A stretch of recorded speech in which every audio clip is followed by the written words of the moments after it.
Hi, this is Brett Ingram, award-winning entrepreneur, and today I want to share with you 10 biographies of business legends every entrepreneur should read.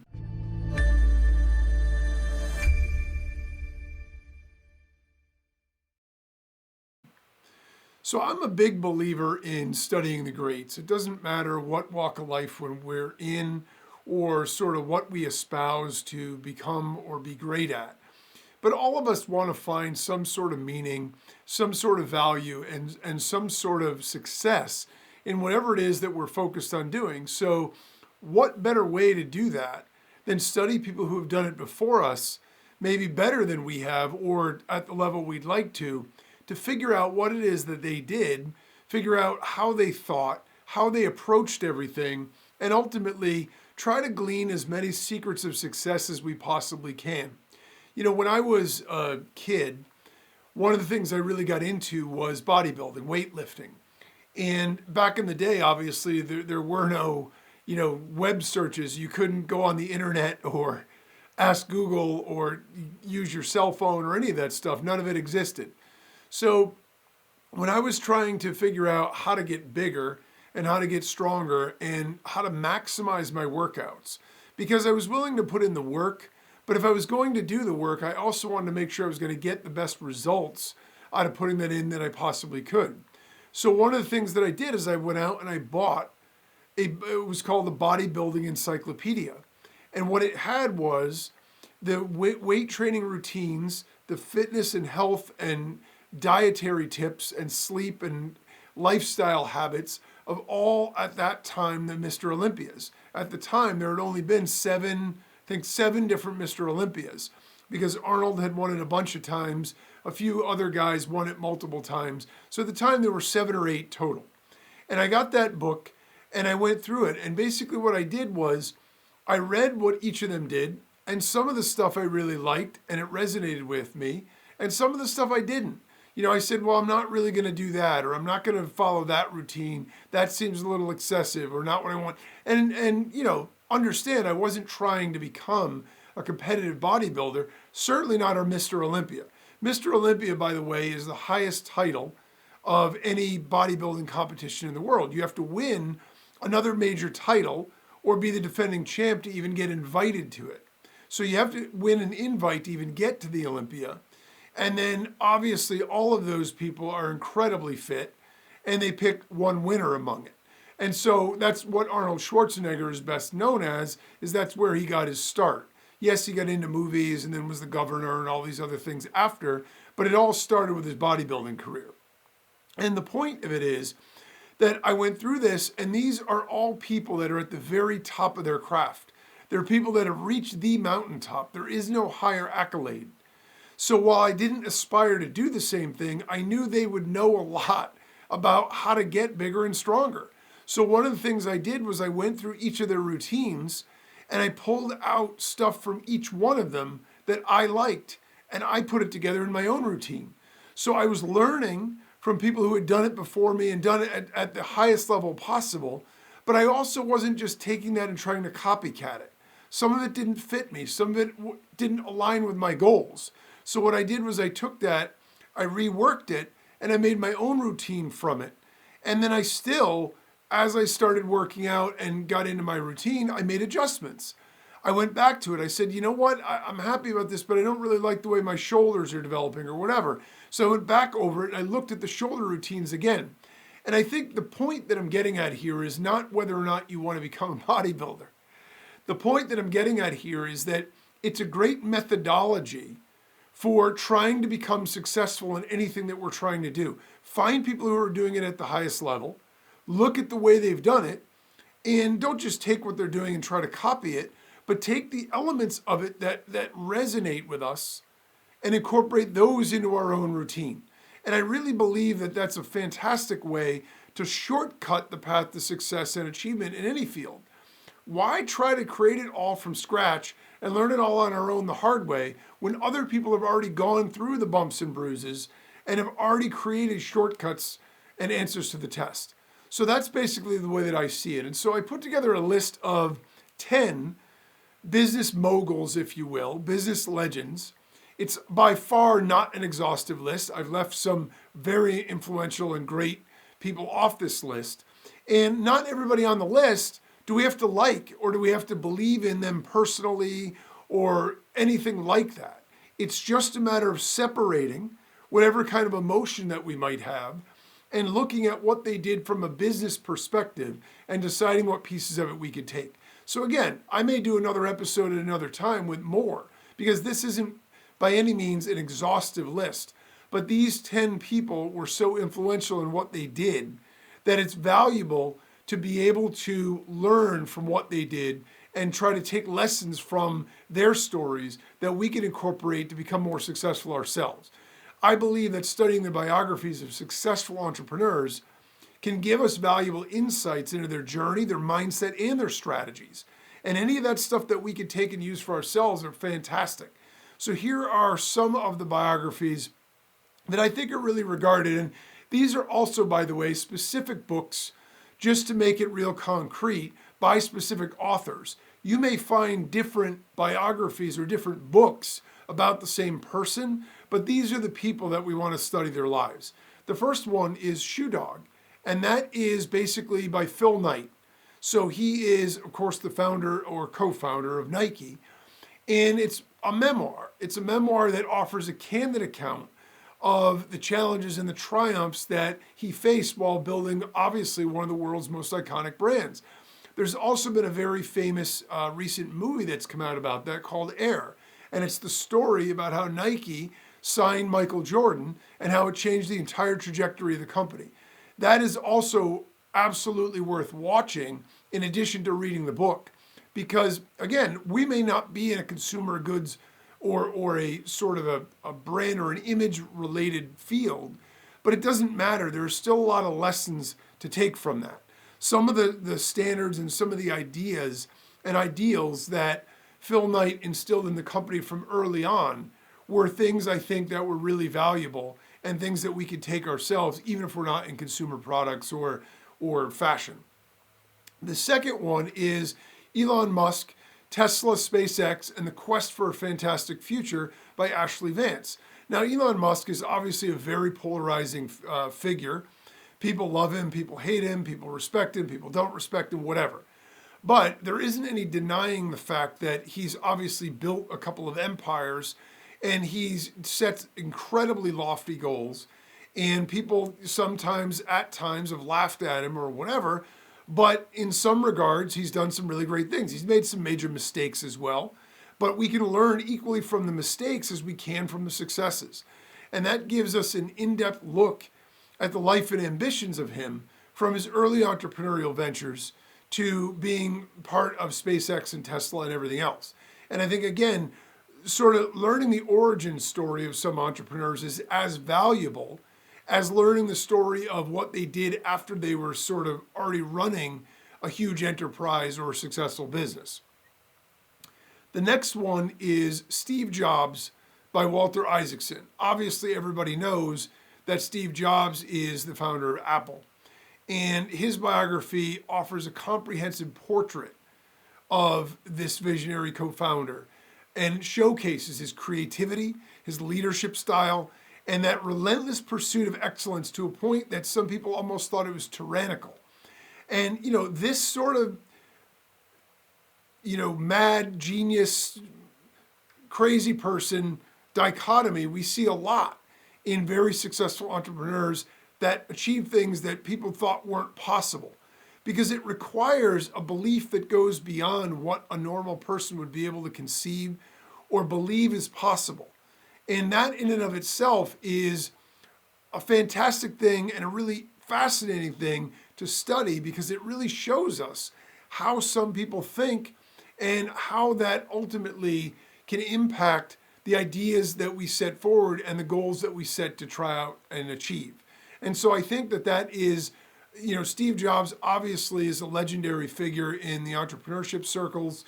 Most of the people put him right near the top of the pyramid in terms of what he's been able to do.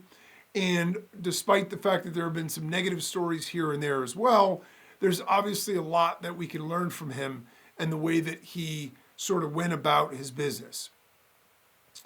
The next biography is The Everything Store, Jeff Bezos and the Age of Amazon.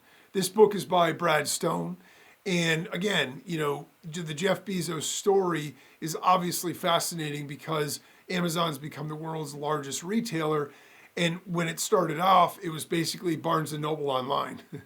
They started off as an online bookseller, which was a clever way to do it. But to his credit, like every great entrepreneur, before him and the ones that will come after him, one of the things that Jeff Bezos did really well was he understood how to take advantage of opportunities. So despite the fact that he might have started off as a bookseller, what he quickly learned is there's a lot more applications to this business model. And if we apply it to all of these other things, we're going to be able to be very successful doing that. And so it's amazing, how he was able to exploit and expand and take advantage of all those opportunities. So the book itself goes into the life and business strategies of Jeff Bezos, obviously founder and CEO of Amazon at the time. And it offers insights into his approach to innovation, which Amazon, despite the fact that people focus a lot on, the consumer aspect of what they do, they can ship everything to you, they're an incredibly innovative company. I mean, obviously we know that from the fact that they were doing online sales. But if we think about all the different things that they've talked about, just from switching all their vehicles to basically carbon neutral, trying to do all of these kinds of things, basically looking at things like having drones deliver packages. We're at a point now where if we live in an area that is populated, I'm in essentially a suburb of New York City where I live in Connecticut, the Amazon deliveries, I can order at 8 o'clock at night and have them delivered overnight by 7 a.m. sometimes, 10 a.m., depending on what the product is. That's how amazing they've gotten. It used to be 2-day delivery was great. And everybody was amazed by the fact that you get 2-day delivery. I mean, when I was a kid and you ordered something through the mail, whether it was by phone or by mailing it away, you waited a minimum of a week, sometimes 2 or 3 weeks to ever get your product. So the idea of being able to do it in 2 days and ultimately with free shipping was amazing to begin with. Now that we're down to a few hours, sometimes I go to order something in the morning and it says, do you want it the same day? For $3, we could deliver it by this afternoon. I mean, that is astonishing to me.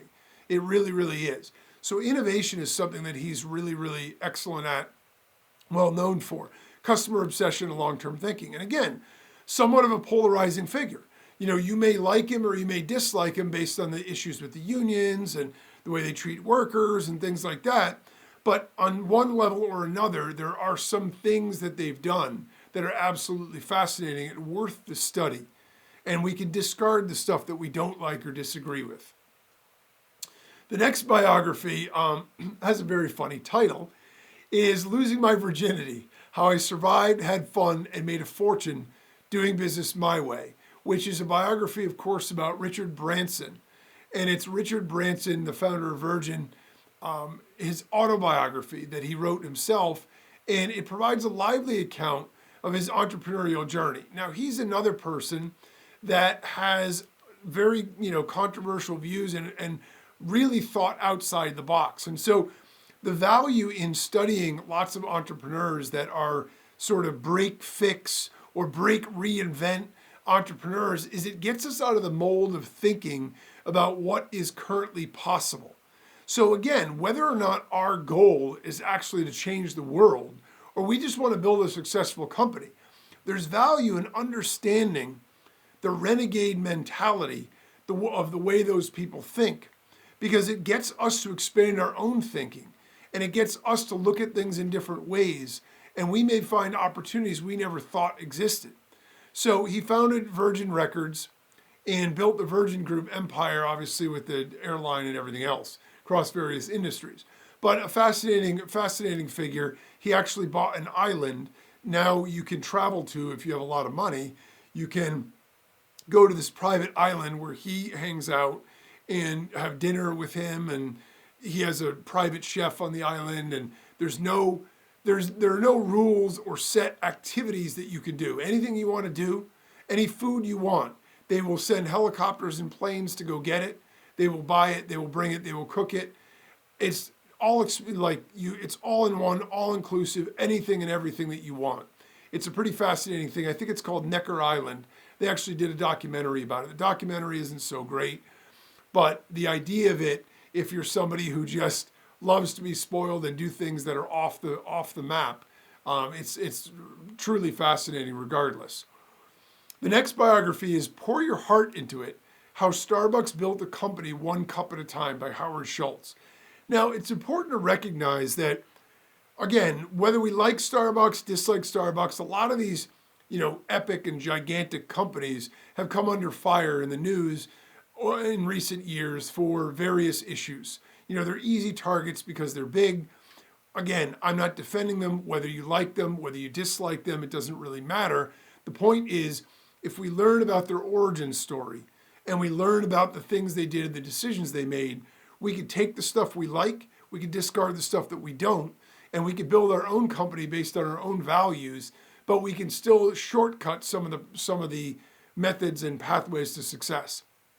But the one really fascinating thing about Starbucks, and you have to give them this regardless, is the coffee industry was a commodity industry. You could buy coffee on every street corner, and there was no differentiation whatsoever. Starbucks came in and said, you know what, I've got an idea. Let's charge people 5 times the cost of anyone else. Let's put a cool little label on there, and let's make this into sort of a lifestyle company instead of a coffee company. And, voila, it worked. So from its humble beginnings as a single coffee shop to its global success, the book offers lessons on leadership, innovation, and corporate responsibility. So again, we're going to be able to learn, we're going to be able to see things from the way that they looked at it and from the way that they built a commodity-based company into something that it became a global phenomenon. Ultimately, everybody knows the name Starbucks. The next book is Grinding It Out, The Making of McDonald's by Ray Kroc. This is a fascinating book, and Ray Kroc has a fascinating biography. They just did a movie about it with Michael Keaton, and it's absolutely worth watching because it shows really how he went where it wasn't even his initial idea. He was a milkshake machine salesman, and he ran into a McDonald's that the McDonald's brothers had basically figured out how to mass produce and fast deliver, hamburgers to people. And there's an iconic scene in the movie where he goes up to the window to order, and within 60 seconds, the guy's like, here's your order. He's like, no, I just ordered it. He was expecting them to have to cook it. He was so blown away.